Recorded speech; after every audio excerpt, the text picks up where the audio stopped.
Is this actually happening? The most affordable RTX 40 series card. What is up guys, Vimal here and welcome back to my channel. The much awaited card has finally been launched, NVIDIA's brand new RTX 4070, and there have been so many leaks and rumors about this card, but today in this video you people will be getting to see actual hands-on experience. I'll be giving like my complete review, gameplay benchmarks, everything. So it's gonna be like a pretty fun and interesting video guys. So NVIDIA has also teased about the performance as well, what sort of numbers you can expect compared to the competition and their previous gen, and also says it's like a value for money card. But again, as I've told you, you'll get to know that in this video. Today in the house we have a very affordable dual fan edition 4070 from Inno 3D. It's a twin x2 OC edition card. So this is what we'll be unboxing and reviewing, and without wasting any more time, let's get started with the video. Now there is nothing much to unbox over here, but still I wanted to give you guys like a first hand experience at this product. And today in the house we have Inno 3D's affordable category 4070, the twin x2 edition OC variant of this card, and it came in this sort of box packaging. After seeing all those massive big 4080 4090 boxes, looking at this compact box actually feels kind of refreshing. And talking about the design, Inno has actually changed the design a bit of this card. On this particular variant you get detachable fan blades. Now I'm not sure what to do with that, and there is no information on the website as well, but anyhow we'll get to know that soon.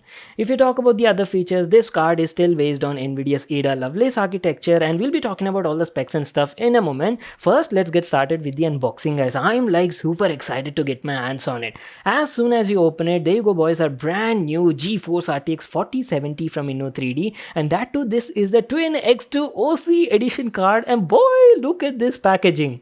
Oh wow, I think this is one of the most compact and smallest 40 series card we've ever unboxed on the channel guys. And along with that you get some paperwork over here regarding power supply recommendation guidelines. Just make sure to read that for all the info. That is it. Now let me give you like a closer look and talk about the design and build quality part. So Inno 3D's 4070 Twin X2 OC edition has a 2-slot design. It's very small and compact, and love the design as well. Even though it's like an affordable card, Inno has not compromised anywhere on the build quality. You're getting like a two-tone finish, and it's like a mix between polycarbonate and metal. This half body is made of like polycarbonate, while the other half has like a beautiful metallic brush finishing.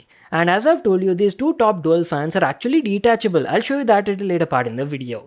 Now going to the top side, it's a very slim profile card. I've told you now, it has like a 2-slot design. Oh wow, look at this. We are actually getting a regular 8-pin connector on this. So this is slightly a bit different than the Founders Edition 4070. And on the bottom, you're getting PCI Gen 4 connector, and that is pretty much it. Here's how the backplate looks like. So obviously you're getting a metal backplate over here with beautiful Inno 3D brutal by nature artwork, and that is pretty much it. Yes, you do have a cutout for air circulation, so that is obviously there. So let me give you a closer look at the IO bracket as well. You're getting as usual 4 IO connectors, 3 DP ports are there, and 1 HDMI 2.1.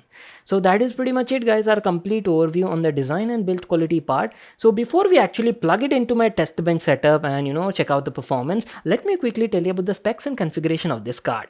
The GeForce RTX 4070 is based on NVIDIA's Ada Lovelace AD104 architecture that offers 4th gen tensor cores, optical flow accelerators, new streaming multiprocessors are also there that deliver up to 2 times performance and power efficiency as well.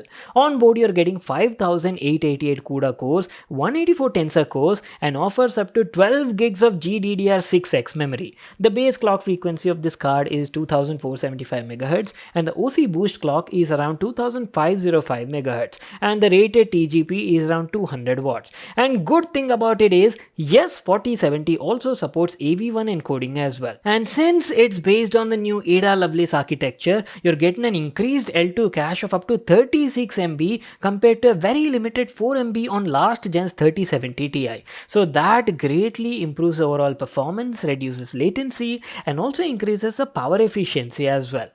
So that is pretty much it about the card guys. Now let's quickly jump into the benchmarks. We'll be testing some of the newest AAA titles of 2023 that support ray tracing and DLSS 3.0 as well to fully see 4070's true potential. Starting off with Spider-Man Miles Morales. Now 4070 was made specially for 1440p gaming, right? So that is what we'll be benchmarking at.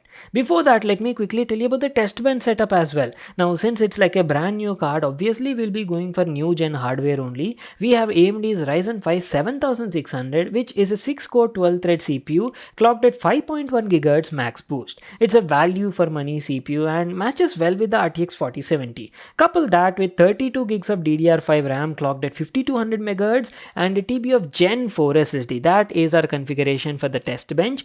Right now in this first clip, as you can see, we are playing this game at 1440p max ultra graphics and all the NVIDIA technologies are off right now. Ray tracing, DLSS 3.0, frame generation, everything is off as you can see in the video. That is because I want to show you the raw potential of this brand new RTX 4070. Just sit back, relax and enjoy the gameplay.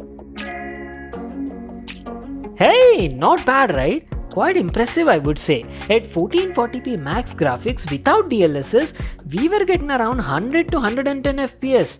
A smooth gaming experience while playing Spider-Man Miles Morales. Now, initially, I was actually expecting 4070 to match up with 3080 Ti level of performance, but looks like during my testing, it was much closer to the 3080 level. On a positive note, these newer 40 series cards have lower power consumption than the last gen. That means the new 4070 will actually offer 3080 level of performance with 30 to 35% less power consumption, and also not to miss out the lower price tag as well.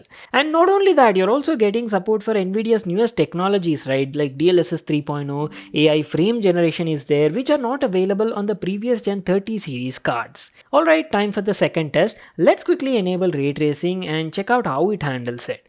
Same as before, 1440p max graphics, DLSS and frame generation are off, only ray tracing has been enabled and set to very high. Ideally, 4070 Ti is capable of ray tracing gaming also, but usually at 1080p resolution. 1440p might be a bit heavy task for it, but anyways, let's just check it out. Okay, on an average, as you can see, we were getting around 40 to 45 FPS in the game. Not bad, but still I was missing that smooth frame rate experience, and that is where DLSS comes into play. So let's quickly enable DLSS 3.0 and AI frame generation as well, along with ray tracing set to very high, and see what sort of difference we can expect over here. Holy mother of tech, are you people looking at that?